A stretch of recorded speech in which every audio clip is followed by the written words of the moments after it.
We're back with the Executive Vice President and CEO of the National Rifle Association, Wayne LaPierre.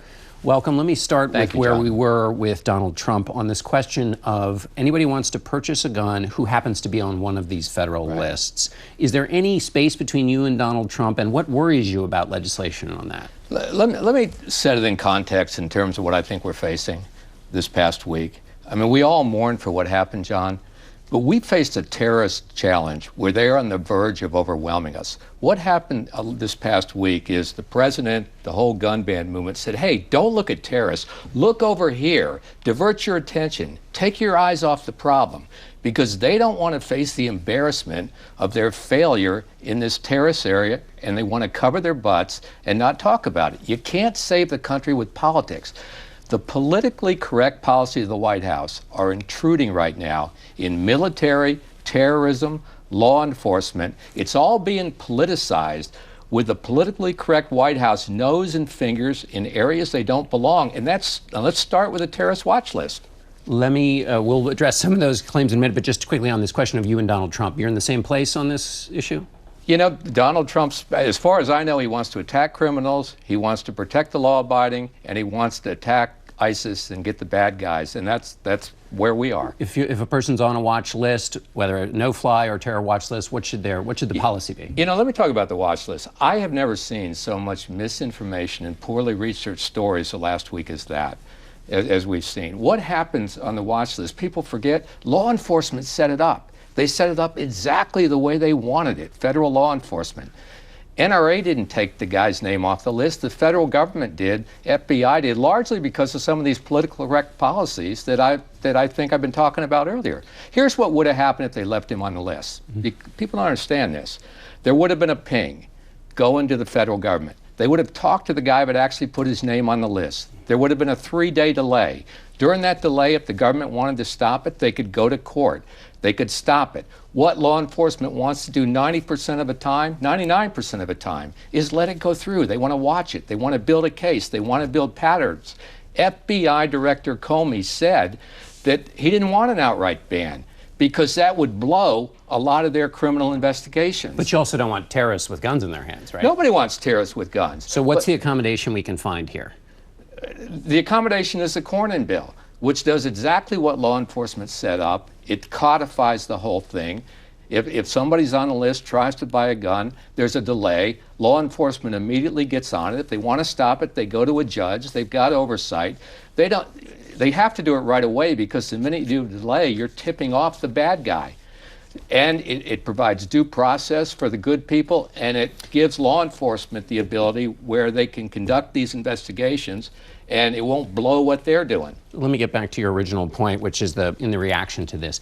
Isn't it human nature to, when something happens, to reach for an explanation of what happened? So there's the terrorist piece, there's the LGBT piece. Sure. But are people so crazy to think that a weapon that is involved in the case, and has been in other cases, is not something to just seek into and inquire and find out what's going on? You're kind of making it sound like it's a conspiracy. Aren't people just trying to figure out why people should be able to have access to weapons that produce bullets so quickly, and maybe we should do something to curb that? That seems like a human reaction.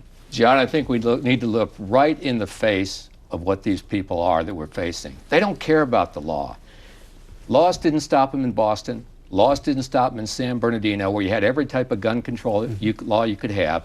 And they didn't stop them in Paris, where people can't even own guns.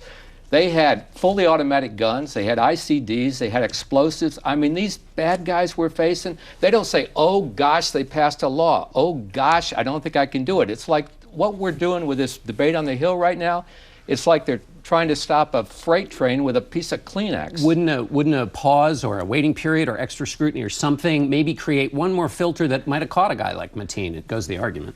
The filter is take them off the street, confront them directly, attack them. That's what we've got to do. You've said a good guy with a gun stops a bad guy with a gun. There was a good guy with a gun in the club, couldn't stop him. Well, what every place needs is a security plan that protects it. The fact is, we need to face what's coming. They're trying to kill us. They're not going to attack hard targets. All the hard targets are protected by the government with guns. They're going to go for vulnerabilities. They're going to go for shopping malls. They're going to go for churches.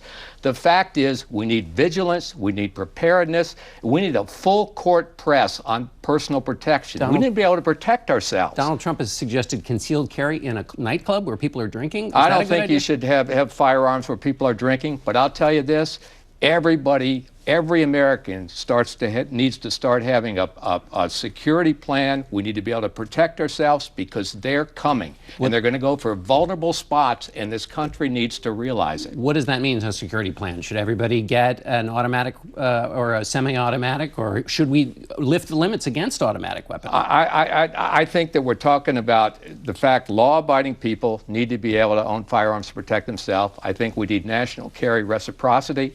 I think every school needs a protection plan with either police officer or certified armed security.